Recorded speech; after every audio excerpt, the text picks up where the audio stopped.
சிறப்புமிக்க நிகழ்ச்சிக்கு வருகை தந்து எனக்கு முன்னால் உரையாற்றிருக்கும் மதிப்புக்குரிய இணை ஆணையர் ஹெல்த் மரியாதைக்குரிய ஜெயசீலன் சார் அவர்களே, நிகழ்ச்சிக்கு வருகை தந்து சிறப்பித்திருக்கும் வட்டார துணை ஆணையர் ரவி தேஜா பட்டா அவர்களே, நிகழ்ச்சிக்கு வருகை தந்து சிறப்பித்திருக்கும் நிலைக்குழு தலைவர் சுகாதாரம் சகோதரி சாந்தகுமாரி அவர்களே, மற்றும் நிகழ்ச்சிக்கு வருகை தந்து சிறப்பித்திருக்கும் மண்டலம் 2 மண்டல குழு தலைவர் அண்ணன் ஆறுமுகம் அவர்களே, மண்டலம் 3 மண்டல குழு தலைவர் அண்ணன் நந்தகோபால் அவர்களே, நிகழ்ச்சிக்கு வருகை தந்து சிறப்பித்திருக்கும் மாமன்ற உறுப்பினர்கள் மதிப்புக்குரிய அண்ணன் காசிநாதன் அவர்களே, அண்ணன் ராஜேந்திரன் அவர்களே, மற்றும் நிகழ்ச்சிக்கு வருகை தந்து சிறப்பித்திருக்கும் அண்ணன் குழல் நாராயணன் அவர்களே, மற்றும் இங்கு வருகை தந்திருக்க வெட்டினரி ஆபீசர் உட்பட்ட அனைத்து மாநகராட்சியின் அதிகாரிகளுக்கும் இங்கு வருகை தந்திருக்க அனைவருக்கும் என்னுடைய வணக்கத்தை தெரிவித்துக் கொண்டு, எனக்கு முன்னாடி உரையாற்றிய இணையாளர்கள் அவர் தெரிவித்தது போல சென்னை மாநகராட்சி இருக்கக்கூடிய பகுதிகளில் இருக்கக்கூடிய இந்த தெருநாய்க்களை கண்டறிந்து அதற்கு ராபிஸ் வேக்சின் பொருத்தப்படக்கூடிய முன்னெடுப்பை இன்றைக்கு சென்னை மாநகராட்சி எடுத்திருக்கிறது. தொடர்ந்து மாநகராட்சி முழுவதுமே பொதுமக்களிடையும் சரி, மாமன்ற உறுப்பினர்களிடையும் சரி, தெருநாய்க்களின் பிரச்சனை மிக அதிகமாக இருக்கிறது அப்படின்றதை குறிப்பிட்டிருந்தார்கள். நமக்கு இன்றைக்கு தெருநாய்க்கள் ஒரு பக்கம் இருந்தாலும் அதே போல மாடுகள் மூலியமாகவும் நிறைய பொதுமக்களுக்கு இடையூறு என்று தெரிவிக்கிறார்கள். ஆனால் நம்முடைய விதிமுறைகளின்படி மாடுகளுக்கு என்று பெருநகர சென்னை மாநகராட்சி மூலியமாக தனியாக ஒரு கேட்டில் ஷெட் வந்து நியமிக்கப்பட்டு இன்றைக்கு அது மிக சிறப்பாக செயல்முறைக்கு செயல்படுத்தப்பட்டு வருகிறது.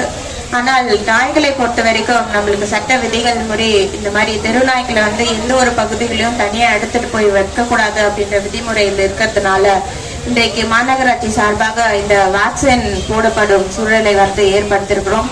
இன்றைக்கு கடந்த 2024ஆம் ஆண்டு வந்து வேர்ல்டு வைட் வெட்டினரி சர்வீஸ் மூலியமா மாநகராட்சி இருக்கக்கூடிய பகுதிகளில் எத்தனை தெருநாய்க்கள் இருக்கிறது அப்படின்ற ஒரு கணக்கெடுப்பு எடுத்திருந்தோம். இந்த கணக்கெடுப்பு கிட்டத்தட்ட 4 வருடங்களுக்கு பிறகுதான் எடுத்தப்பட்ட கணக்கெடு. அதுல வந்து கிட்டத்தட்ட 1,80,000 நாய்கள் வந்து நம்ம சென்னை மாநகராட்சியில இருக்கிறதாக கண்டறியப்பட்டிருக்கிறது. இன்றைக்கு சென்னை மாநகராட்சியில வந்து அனிமல் பர்த் கண்ட்ரோல் என்று சொல்லக்கூடிய இந்த கருத்தடுப்பு மையம் வந்து 5 செயல்பட்டு வருகிறது.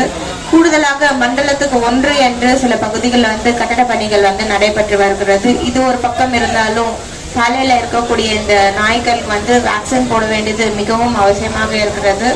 அதனால இன்றைக்கு 30 குழுக்கள் அமைக்கப்பட்டு ஒரு குழுக்கு 5 நபர்கள் என்று நியமிக்கப்பட்டு ஒவ்வொரு மண்டல வாரியா வந்து இந்த ராபிஸ் போடப்படும் பணியை வந்து இன்றைக்கு துவங்குகிறோம். இன்றைக்கு மண்டலம் 1, 2, 3 பகுதிகளில் வந்து துவங்க இருக்கிறோம். அடுத்து வரக்கூடிய நாட்களுக்குள் 2 மாதத்துக்குள் இந்த பணிகளை வந்து முற்றிலுமா சென்னை மாநகராட்சி முழுவதுமாக முடிக்க ஒரு முன்னெடுப்பை எடுத்திருக்கிறோம். கண்டிப்பாக இத்திட்டம் வந்து நல்ல நடைமுறையில் வந்து வரப்படும்ன்றதை தெரிவித்திருக்கிறோம். அதே போல வீட்டில் வளர்க்கக்கூடிய செல்ல பிராணிகளுக்குமே வந்து மாநகராட்சி சார்பாக வந்து ஆன்லைன்ல ரெஜிஸ்டர் பண்ண தெரிவித்திருக்கிறோம்.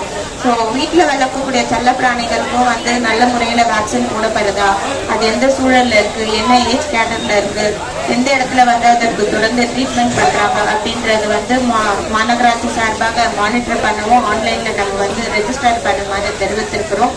இன்றைக்கு நிகழ்ச்சிக்கு வருகை தந்து இந்த சிறப்புமிக்க நிகழ்ச்சியில் சிறப்பித்த அனைவருக்கும் என்னுடைய நன்றியை தெரிவிக்கிறேன்.